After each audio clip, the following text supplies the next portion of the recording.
Hello YouTube, welcome back sa garden. So, quick update lang pagkatapos dumaan ng bagyong Ulysses sa Pampanga. So, ito yung garden ngayon. Medyo okay pa naman kasi naka metal frame naman yung shade house. Pero yung net na tangay yung iba. Tapos yung bodega sa kabila natanggal din yung bubungan. Pero yung mga halaman okay naman. So, swerte pa rin kasi yung ibang garden na nakikita ko sa Facebook, medyo mas malaki yung nasira sa kanila. So, ako yung isang part ng shade house lang yung bumigay. So, maraming nasira na halaman doon. Pero grabe talaga yung bagyo na yon. Isa yun sa mga bagyo na nagpakaba sa akin kasi wala siyang masyadong ulan, panay hangin lang, pero ang lakas ng hangin niya.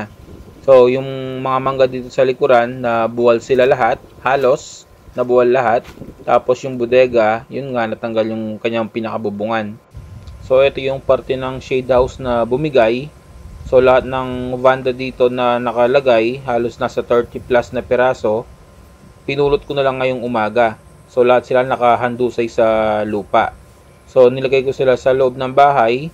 Tapos, bubuhusan ko na lang sila ng tubig mamaya. Tsaka siguro spray na rin ng fungicide para sigurado. Medyo marami sa mga vanda yung mga nabali, siguro sa pagampas ng hangin. So tingnan natin yung mga vanda sa loob ng bahay. Ito yung mga halaman na nakasabit dun sa nag-ibang parte ng shade house. So marami sa kanila damage. May damage sa crown. Ito tulad nito, nabali talaga siya. So okay lang, at least hindi naman sila lahat. Yan, yung bulaklak, sira. Tapos yung mga flower spike, nasa 5 ata yung nakita kong bali. Pero at least okay yung halaman. So tapos meron din ako mga nakapatid dito na nangahulog. So irerepat ko na lang sila uli. Ayan, basag yung mga paso nila. So irerepat ko na lang sila uli niyan. Sa nasira sa garden, siguro isang araw na pagrerepat at pag-aayos ng garden nito sa net niya. So sana lahat kayo ligtas. Lahat ng mga halaman nyo ligtas din. Makita-kita na lang po tayo sa susunod na video. So hanggang sa muli, paalam!